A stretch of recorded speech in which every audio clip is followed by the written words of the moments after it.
Advanced Math, Lesson 68, Locus Definition of a Parabola, Translated Parabolas, Applications, and Derivation. Okay, so let's start with locus definition of a parabola.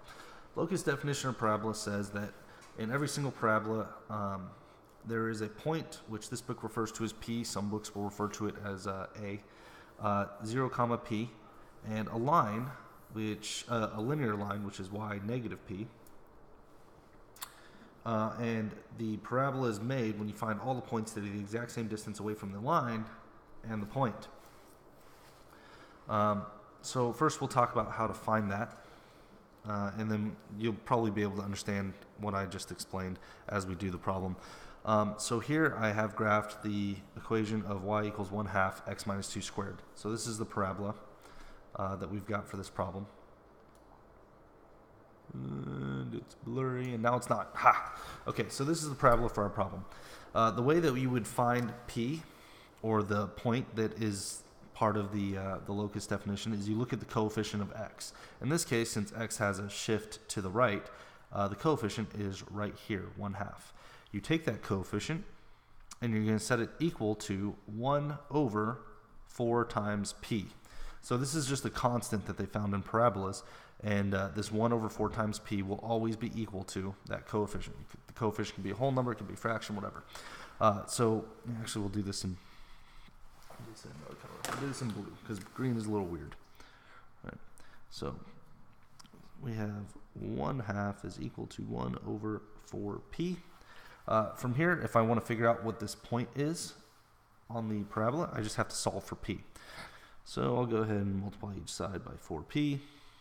That cancels, so then I get 4P over 2 is going to equal 1. Here I'll multiply by the reciprocal of 4 over 2. I'll multiply by 2 over 4.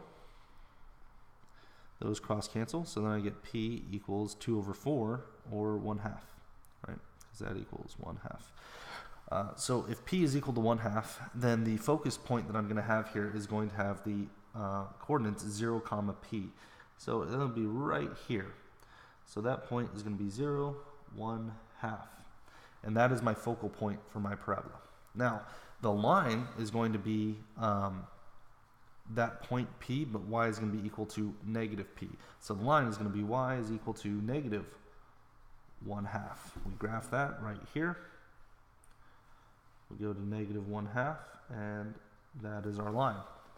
Now, the reason why this works is because if you look at the very center or the vertex of the parabola, the line is 1/2 units away from the parabola. The point is 1/2 units away from the parabola. Equal distance. Now let's go to a point like right here. Use that point right there.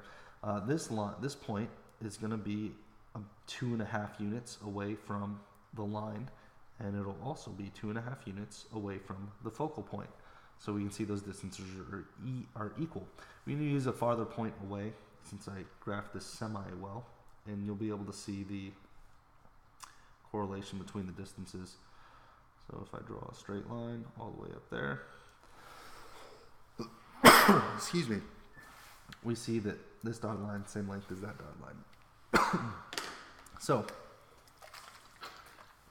that helps us get the locus definition of a parabola. And it's important that we're able to find these points because they have a lot of really good applications.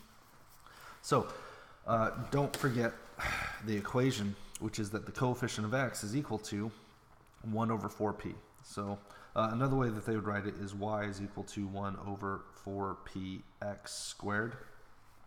I think, yeah, that's how your book has it. I don't see the point in adding the y and the x squared because you can solve for the equation without them.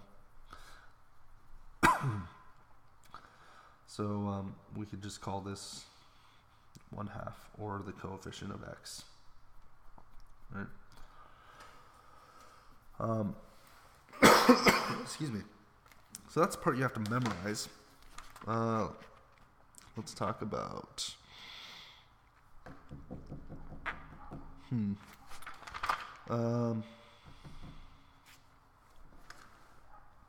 We'll do a practice problem. So one of the practice problems in the book says the focus of a parabola has the coordinates of 0, comma, negative 5/3. So the focus point, or point P, is going to be at 0 and then negative 5/3, which is somewhere around here. So this will be 0 comma negative 5/3.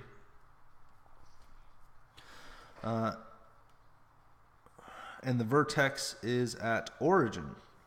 Find the equation of the parabola and sketch it.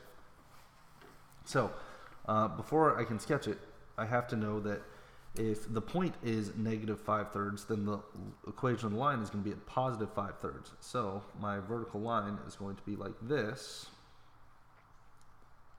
That tells me that I have a downward facing parabola because they told me that the vertex is at origin. So if I want to draw a parabola at origin that has this point and this vertex, that means it's going to be a negative parabola, like so. Okay. Ta-da. What else do we have to do? Oh, we also have to find the equation of the parabola. Okay, so if we have to find the equation of the parabola, then we know that the coefficient of x is 1/4 times negative 5/3, right? So I'll put negative 5/3. So then to solve this, that would give us 1/negative 20/3. We'll invert that to make it whole.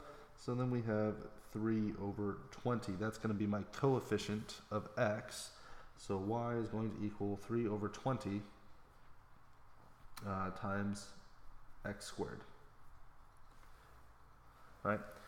And then if you need to know if there's any translations or phase shifts, we'll look at the point of the vertex, which is what we're going into next. So that's how we would use that information to graph and then find the equation of a parabola. Let's talk about translations of parabolas. So most of our functions follow an equation that has the letters x and h in it. For the parabola, the equation is this. It's y minus k equals, oh, see, now they have the letter a. They do use a for the coefficient. Okay. Equals a times x minus h squared. I'm not crazy. I knew other books use the letter a. Okay, because I was weird. I was like, why do they have the letter p in this book instead of a? So, quick recap for the equation of the point. It's normally a equals 1/4p, a being the coefficient of x. That's the letter that they're using. That's why I recognized it as a. Okay. It's starting to come back to me. It's been a few years. Okay, let's go back to this.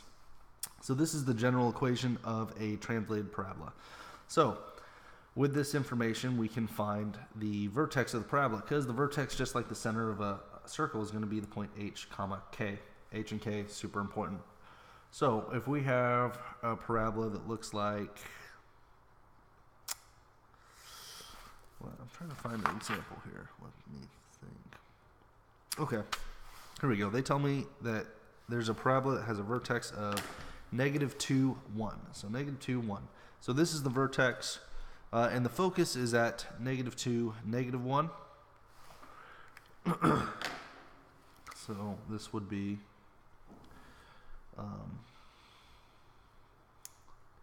this is point P. So if point P is at -1, then the line is going to be, let's see here, 1, 2 units away, so 1, 2 units above the line. And then our parabola is going to be opening downward like this. Now, the problem is the equation has shifted. It's shifted up 1 on the y-axis, which we know is our k shift. So this equation is going to be y is -1 because of that upward shift equals a, which we do not know yet. So I'll just go ahead and put that in blue, a, times parentheses x. Now let's see here, we're -2, so x minus -2 would be x plus 2 squared. Now the last thing we have to do to find the equation of the parabola is to figure out what a is equal to. So the way we're going to do this is we're going to plug in that equation of 1/4p. So instead of a, I'll put 1/4p.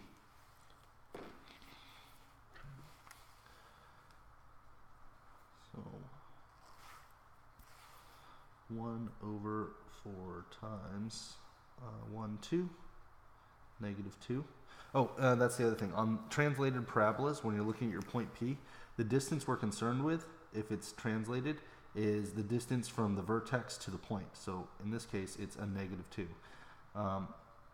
And then the distance of the line would change as well, since this is also a distance of 2. So if your parabola doesn't show up perfectly on the vertex, your P is actually going to be equal to the distance between the 2 points. So this P is going to be 1 over 4 times negative 2. Since we know what negative 2 times 4 is, that's going to be 1/8, which means that the equation of our parabola is going to be y minus 1 equals 1/8, or sorry, negative 1/8, x plus 2 squared. That's the equation of our parabola. What else do we have in this lesson? Last thing, derivation. Derivation. What are they doing here? Okay, they're talking about the distance formula. Okay. So the way derivation works is if they give you the point of the focus, like here. Actually, I'm going to use a simple parabola for this one. It'll make it a little bit easier. So let's say we've got our typical y equals x squared parabola. So that's that. And then 4 and 8. It's a very narrow one. Maybe I should have cut this in half. Whoops.